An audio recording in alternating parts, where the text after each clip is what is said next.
What's up, everybody? Coach Mills here, coming at you with a brand new Valorant video. And in this video, we're going to be breaking down the most underrated agent in the entire game that is actually overpowered. Seeing pro play has an incredibly high win rate in your ranked games. And if you've been really struggling in ranked recently, then this might be the perfect agent that you should pick up. So we're going to break all that down. But before we do, go check out the GameLeap website in the links down below, because a lot of you have been wanting in-depth advanced VOD reviews, and we have tons of them by a top 100 Radiant player. So do yourself a favor, go check them out right now. But without further ado, let's jump into the video. Now, surprise, surprise, the character that we have in question, some of you might have already guessed it, and it's none other than Sage. Now, notoriously, Sage saw quite a bit of play in EU as a specific counter to the rush multiple duelist meta that you're seeing a lot in rank just in general, and of course is dominant in pro play. And we're going to tell you exactly how to tap into that aspect of Sage at the end of the video, so make sure you stay tuned. Now, that being said, Sage in ranked play has one of the highest win rates across all ranks, and because of this, Sage is the perfect candidate for something that can have tons of solo impact while still maintaining a decent amount of intrinsic value that is going to be bringing you an above average win rate in every one of your games. So all that combined creates the agent that is incredibly underrated and very overpowered. Now, we mentioned underrated, and a big perception of Sage is that she's just very, very weak, but I think this really comes from players comparing her to her old self, where they think of her old self and they think, oh, that was so powerful, and she's not as powerful as she used to be, so obviously she's bad. Well, it turns out when something was just the best of the best and you nerf it, it doesn't actually bring it to dog tier, it actually brings it to just a decently strong character, and I'm arguing that she's actually incredibly strong. But let's break down each one of her abilities and different ways to get a guaranteed amount of high value in your games. So first off, we gotta talk about Slow Orb. That is one of those abilities that is really amazing for preventing these rushes, denying space, splitting enemy teams, and also allows for easy swing on enemies, because if you catch any enemy in slow orbs, you can not only swing them and they have a harder time actually retreating, but you don't have to be afraid of them swinging you back, which happens a lot of the time. When you swing someone, they swing you back, and you get in this really weird,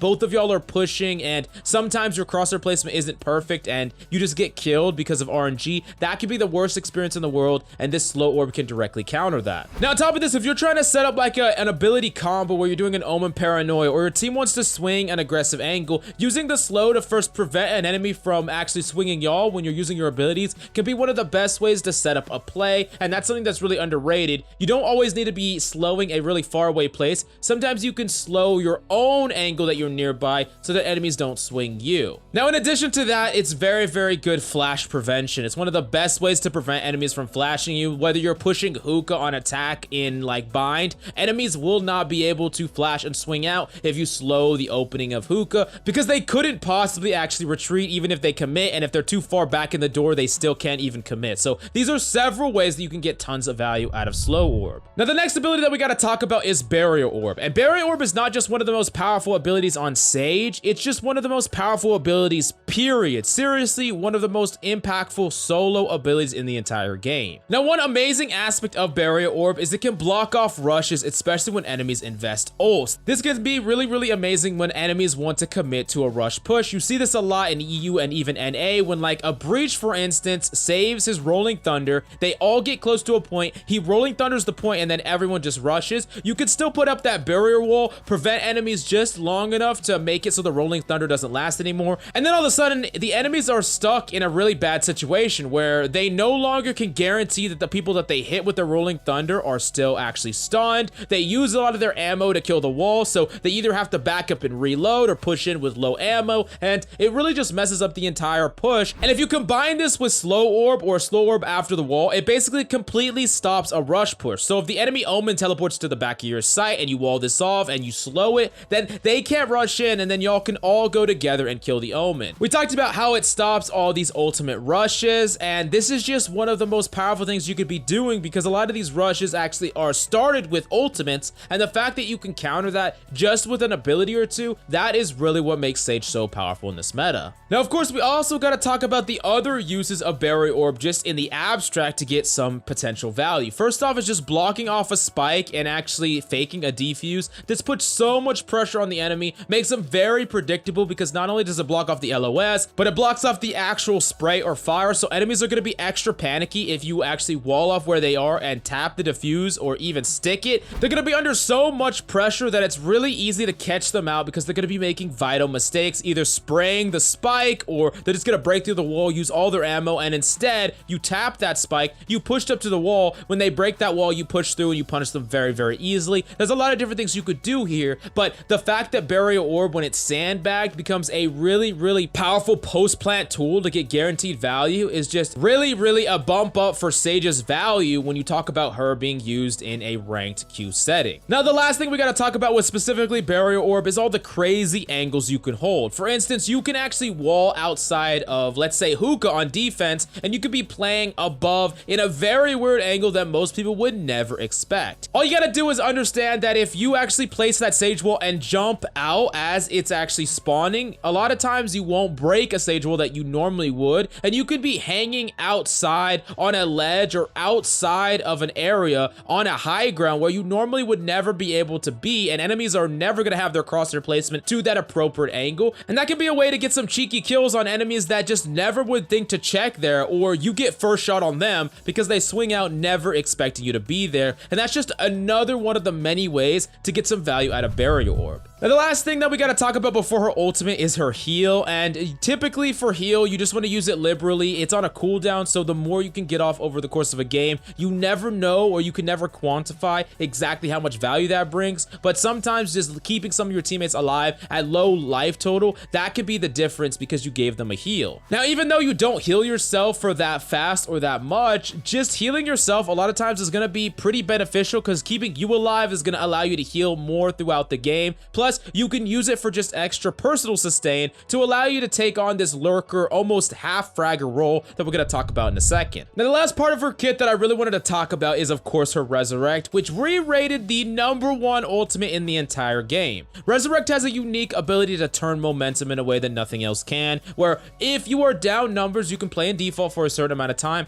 play for a pick, and if you don't get it, that's fine, you just save, and if you do get it, all of a sudden you resurrect an ally, and then you have a legitimate chance of winning the round. Not only does it also have the added flexibility of just being able to resurrect someone to actually benefit your eco, but the idea is you get to bring someone back that can not only hold additional angles, add that gunplay aspect, but you can reintroduce a number of abilities that these players have and even their ultimates back into play for that round. And that's why it's really important to communicate with your allies, talk with or track what ultimates they have, and that could be something that really weighs your decision when you're deciding, hey, should I resurrect this Reyna that doesn't have ult, or this Jet with Blade Storm? Who should I pick and why? And that's something that you should always be thinking about so that you guarantee more than average impact with your Resurrect. Now let's move on to the actual ways that you should be playing Sage in every single one of your games. The first thing is your pistol rounds, and pretty much in every single pistol round, you should be rocking the setup of classic pistol plus armor plus wall plus 1 slow. The meta has been forming in a way that the ghost pistol is being used a lot less, and the classic pistol is really one of the weapons that's really thriving right now, and the classic plus armor is basically the default for most characters outside of a couple exceptions. Now, Sage plays perfectly into that because you get wall, which is even more powerful in pistols than any other round, and then you get 1 slow just as icing on the cake. This has to be one of the most overpowered starting compositions that you could possibly have on a single agent, and I honestly think that having a Sage for that initial pistol round just exponentially increases your chance of winning. Being able to rush onto point and wall off an area where enemies can't easily break that wall and push on, whether it's Ascent on A, whether it's potentially doing the default Sage plant on Bind attack A. There's a lot of different places where you can really get a lot of value out of wall, specifically on pistols,